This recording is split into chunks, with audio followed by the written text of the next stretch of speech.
ഈ ഉലുവ കഴിക്കുന്നതുകൊണ്ട് നമുക്ക് വണ്ണം കുറയ്ക്കാൻ പറ്റുമോ? ബദാം കഴിച്ച് നമ്മുടെ ഓവർ വെയിറ്റും ചാടിയ വയറും അകത്തോട്ട് കയറ്റാൻ പറ്റുമോ? വണ്ണം കുറയ്ക്കാൻ എന്തെങ്കിലും മരുന്നുകളുണ്ടോ? ഈ എന്തെങ്കിലും പ്രോട്ടീൻ ഷേക്കുകൾ കുടിച്ചുകൊണ്ട് അല്ലെങ്കിൽ കുടിക്കാനുള്ള മരുന്ന് കഴിച്ചുകൊണ്ട് വണ്ണം കുറയ്ക്കാൻ പറ്റുമോ? ഒരുപാട് ആൾക്കാർ ചോദിക്കുന്ന ഒരു സംശയമാണ്.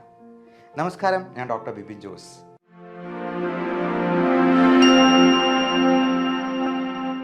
വണ്ണം കുറയ്ക്കാൻ ഒരു പ്രത്യേക തരത്തിലുള്ള മരുന്ന് ഇന്ന് അവൈലബിൾ ആണ്. അത് ഫാറ്റ് ബേൺ ചെയ്യാനായിട്ട് നമ്മളെ സഹായിക്കുന്ന ആൽഫ സൈക്ലോഡെക്സ്ട്രിൻ എന്ന് പറയുന്ന ഒരു തരത്തിലുള്ള പ്രത്യേക മരുന്ന് നമ്മൾ ഭക്ഷണത്തിന് മുൻപ് ഓരോ ടാബ്ലറ്റ് രൂപത്തിൽ 3 നേരം കഴിച്ചെന്നാൽ ഈ പറഞ്ഞ വണ്ണം കുറയ്ക്കാനായിട്ട് സഹായിക്കുന്ന FDA അപ്രൂവ്ഡ് ആയിട്ടുള്ള ഒരു മരുന്ന് തന്നെയാണ്. ഫുഡ് ആൻഡ് ഡ്രഗ് അഡ്മിനിസ്ട്രേഷൻ എന്ന് പറയുന്ന ഔദ്യോഗിക സംഘടനയുടെ അംഗീകാരം ലഭിച്ചിട്ടുള്ള ഒരു മരുന്ന് തന്നെയാണ് ഈ ആൽഫ സൈക്ലോഡെക്സ്ട്രിൻ. അത് നമ്മൾ 3 നേരമാണ് കഴിക്കേണ്ടത്. സ്റ്റാർച്ച്, കാർബോഹൈഡ്രേറ്റ് കഴിക്കുന്നതിന് മുൻപ് ഇത് കഴിക്കണം.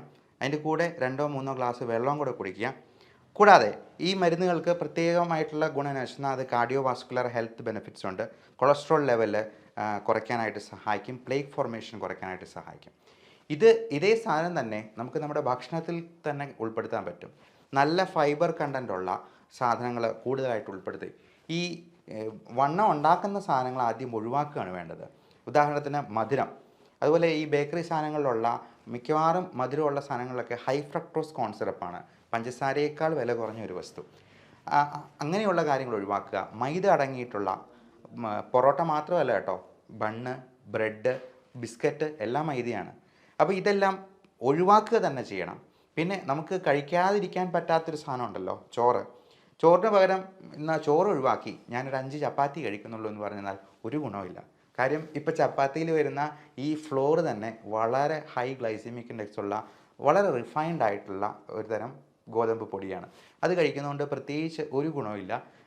ചോറ് ഉപേക്ഷിച്ചിട്ട് ഇത് കഴിക്കുന്നുണ്ട്.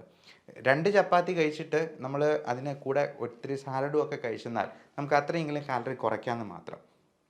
പിന്നെ ഈ ഉലുവ പോലത്തെ സാധനങ്ങൾ തീർച്ചയായിട്ടും നമുക്ക് വണ്ണം കുറയ്ക്കാനായിട്ട് സഹായിക്കും എന്ന് കരുതി ഞാൻ ഉലുവ കഴിച്ചു എൻ്റെ വണ്ണം കുറഞ്ഞിട്ടില്ല എന്ന് പറയുന്നതിൽ കാര്യമില്ല. അതുപോലെ ബദാം ആണെങ്കിലും നമ്മുടെ നല്ല കൊളസ്ട്രോളിൻ്റെ അളവ് വർദ്ധിപ്പിക്കാൻ HDL എന്ന് പറയുന്നതാണ് നമ്മുടെ നല്ല കൊളസ്ട്രോൾ. അതുപോലെ LDL എന്ന് പറയുന്ന ചീത്ത കൊളസ്ട്രോൾ. ട്രൈഗ്ലിസറൈഡ് എന്ന് പറയുന്ന കൊളസ്ട്രോളിൻ്റെ ഒരു വകഭേദം, അതും കൊള്ളുകയല്ലാത്തതാണ്, ആരോഗ്യത്തിന് നല്ലതല്ല. ഇതെല്ലാം കുറയ്ക്കാനായിട്ട് ഈ ബദാമും നമ്മൾ പറഞ്ഞ ഉലുവയും ഒക്കെ സഹായിക്കുന്നതാണ്. ഈ ഉലുവ എന്ന് പറയുന്നത് ഒരു തരത്തിലുള്ള സ്പൈസാണ്. നമുക്കറിയാം, ഉലുവ നമ്മുടെ ആരോഗ്യത്തിന് വേണ്ടി ഉപയോഗിക്കുന്ന ഒരു സാധനമാണ്. നമ്മുടെ സ്പൈസസ് ആയിട്ട് നമുക്ക് കറികളിലൊക്കെ ചേർക്കാവുന്നതാണ്. ഉത്തമനായ ഉലുവ എന്നാണ് പറയുക.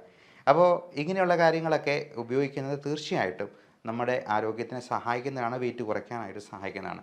പിന്നെ ഈ പൊടി കലക്കി കുടിച്ച് വെയിറ്റ് കുറയ്ക്കുന്നതിനെക്കുറിച്ച് നമുക്കൊന്ന് വരാം. ഇങ്ങനെയുള്ള ഇപ്പോൾ വിപണിയിൽ അങ്ങനത്തെ പല പൊടികളും അവൈലബിൾ ആണ്. ഇങ്ങനെയുള്ളവരൊക്കെ പറയുക രാത്രിയിലത്തെ ഡിന്നറിന് പകരം ഇത് കഴിക്കണമെന്നുള്ളതാണ്. അവിടെ തന്നെ നമ്മൾ ടെക്നിക്ക് മനസ്സിലാക്കണം. നമ്മൾ ഡിന്നർ ഒഴിവാക്കിയാൽ തന്നെ ഒരു ദിവസം 200 ഗ്രാമോളം വെയിറ്റ് കുറയ്ക്കാൻ പറ്റുമെന്ന് മനസ്സിലാക്കുക. 200 ഗ്രാം വീതം ഓരോ ദിവസവും, അങ്ങനെ 10 ദിവസം കൊണ്ട് നമുക്ക് 2 കിലോ കുറയ്ക്കാം.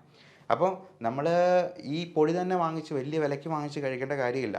ഡിന്നർ അങ്ങ് ഒഴിവാക്കുക. പകരം 0 കാലറി ആയിട്ടുള്ള എന്തെങ്കിലും സാലഡിലേക്കോ വളരെ മധുരം കുറഞ്ഞിട്ടുള്ള പഴങ്ങളിലേക്ക്, ഇപ്പോൾ നമ്മൾ പേരയ്ക്ക പോലത്തെ സാധനങ്ങൾ, നല്ല മധുരമുള്ള മാങ്ങാപ്പഴമൊക്കെ കഴിച്ചിട്ട് കിടന്നാൽ ചോറ് കഴിക്കുന്നതിനേക്കാൾ കൂടുതൽ കാലറി ഉള്ളിലോട്ട് ചെല്ലും. അതുകൊണ്ട് അങ്ങനെയുള്ളതൊന്നും അഭികാമ്യമല്ല. പകരം ഇത്തരത്തിലുള്ള കാര്യങ്ങൾ ചെയ്യാം. പിന്നെ നമ്മൾ സ്ലോ ആയിട്ടുള്ള എക്സസൈസുകൾ പരമാവധി ചെയ്യാനായിട്ട് നോക്കുക.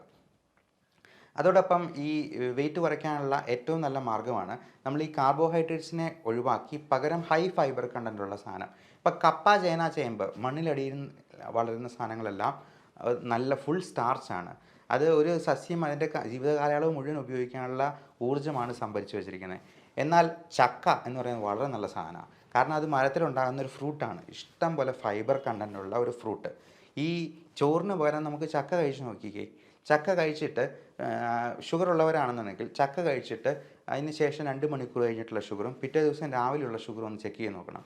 ഉറപ്പായിട്ടും നിങ്ങൾക്കൊരു 50 മില്ലിഗ്രാം എങ്കിലും ഷുഗറിൽ കുറവ് കാണിക്കുന്നതായിട്ട് കാണാം മറ്റ് ദിവസങ്ങളെ അപേക്ഷിച്ച്. ഇപ്പോൾ ചോറ് കഴിച്ചിട്ടും അല്ലെങ്കിൽ ചക്ക കഴിച്ചിട്ടുമുള്ളത് നോക്കുക. ഇങ്ങനെയുള്ള സാലഡ് കൂടുതലായിട്ട് കഴിക്കുന്നത് അതിനെ ദഹിപ്പിക്കാൻ നമ്മൾ കൂടുതലായിട്ട് ഊർജ്ജം ചിലവാക്കേണ്ടിയും വരും. അതുകൊണ്ട് അത് കഴിക്കുന്നത് നമുക്ക് കൂടുതലായിട്ട് ഈ ഊർജ്ജം ചിലവാക്കിപ്പിക്കാനും അങ്ങനെ വെയിറ്റ് കുറയ്ക്കാനായിട്ടും സഹായിക്കുന്നതാണ്. അപ്പം വെയിറ്റ് കുറയ്ക്കേണ്ടത് വളരെ അത്യാവശ്യമാണ്. അതിന് വേണ്ടുന്ന കുറച്ച് എക്സസൈസുകളും മാർഗ്ഗങ്ങളും ഉണ്ട്. അതും നമുക്ക് വഴിയെ ഡിസ്കസ് ചെയ്യാം. എല്ലാവർക്കും നല്ല ആരോഗ്യം ആശംസിക്കുന്നു. നന്ദി, നമസ്കാരം.